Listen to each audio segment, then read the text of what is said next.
Hello, everybody. I'm Nire, and welcome to day 9 of Bookmas.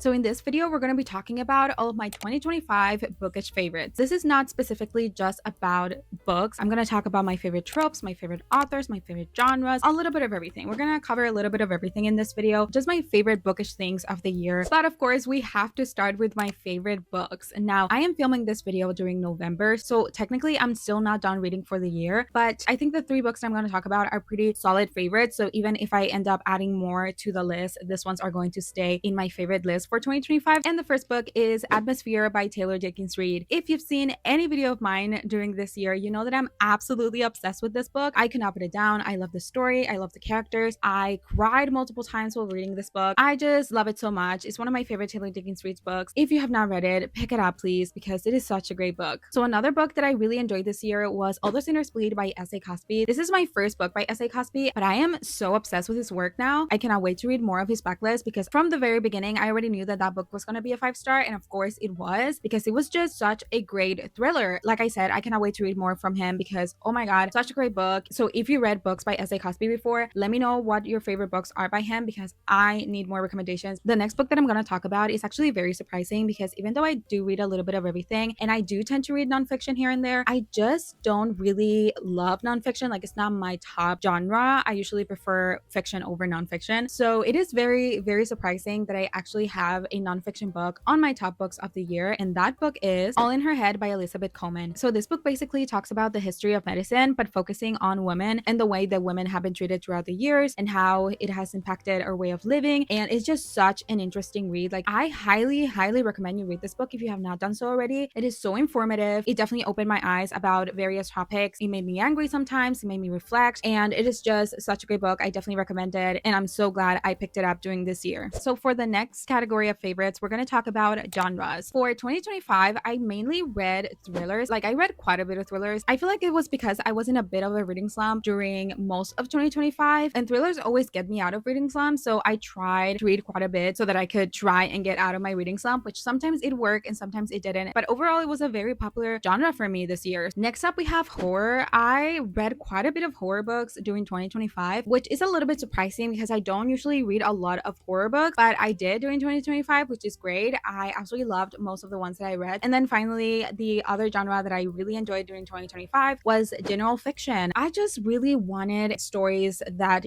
captured me, stories that made me reflect, that, definitely emotionally impacted me in some way. And I think that I find that more often in general fiction books. So that's usually what I gravitated towards during this year. All right, so let's move on to my favorite authors for 2025. Actually, in this list, I have 2 authors that I have loved for many years, and those 2 authors are Arif Kwong and Ali Hazelwood. It is no secret that I'm absolutely obsessed with Arif Kwong. I talk about her probably in every single video that I make because I'm absolutely obsessed with her books, and I just want to continue reading more of her work. Actually, I think that the only book that I have left to read from her is Catabasis, but I love her work so much. I feel like she's such an incredible author. Her stories are always so well thought out and so well developed. So I am probably always gonna have her on my favorite authors list because, again, I just absolutely love her work. Next up, we have Ali Hazelwood. Ali Hazelwood is a very famous author, and for good reason, because her books are always so fun. Like, for example, Bride is just a very funny and silly book, and I absolutely love it. And I love seeing how she writes about women in STEM and women empowerment. So she was definitely a very prominent author for me during this year. And then finally, we have actually a new author on this list, and that is Susan Collins. I recently started reading The Hunger Games, which I have never read before. I only had previously watched the movies, and I just had never picked up the books for some reason. And let me tell you,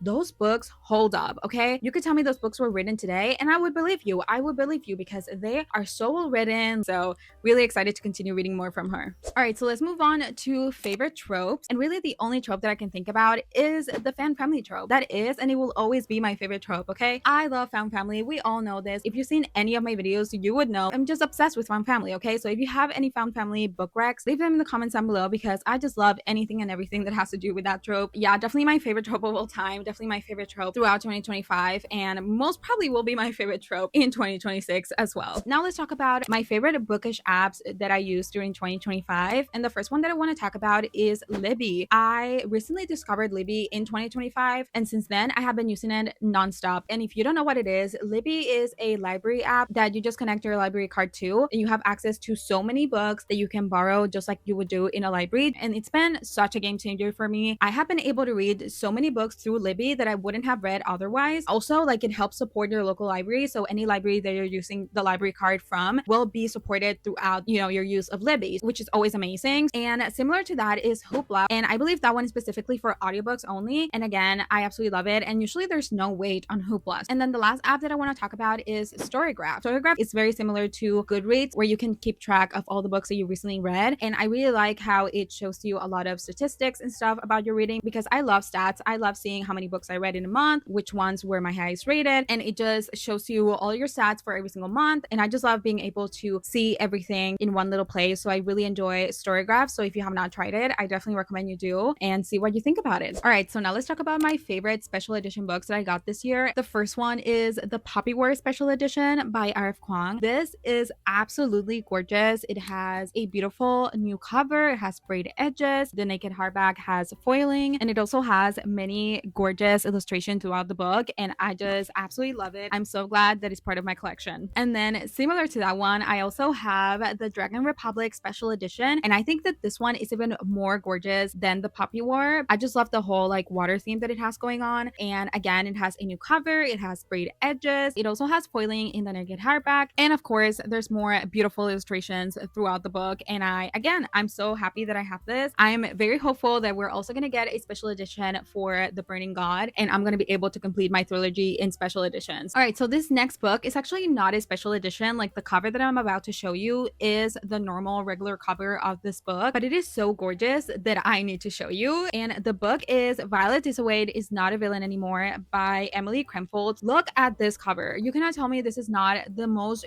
beautiful cover you have ever seen. Like, it is so beautiful. It just screams fantasy, and it is just such a gorgeous cover. So I'm also really excited to read it. I'm hopeful that the contents are as pretty and as great as the cover, but we'll see. All right, so now I'm going to talk about two miscellaneous things that are bookish related, but I don't have really a category to put them in, so they're just in like the miscellaneous category. And the first thing that I'm going to talk about is my Kindle Colorsoft. I want to say I got this like 6 months ago or something like that, and I love it so much. Like, it is a game changer for me having an e-reader finally. I used to read on my phone, which is not the worst thing ever, but it's also like not the most comfortable, and I have been loving having an e-reader, like something separate from my phone to just read. I'm not talking about like the Kindle Colorsoft specifically, like any e-reader I'm sure will be great. If you usually read a lot of ebooks, I definitely recommend you pick up any e-reader. And the next miscellaneous thing, it is actually my book of the month subscription. I really love the dynamic of picking a book every single month and then waiting for it to arrive, and I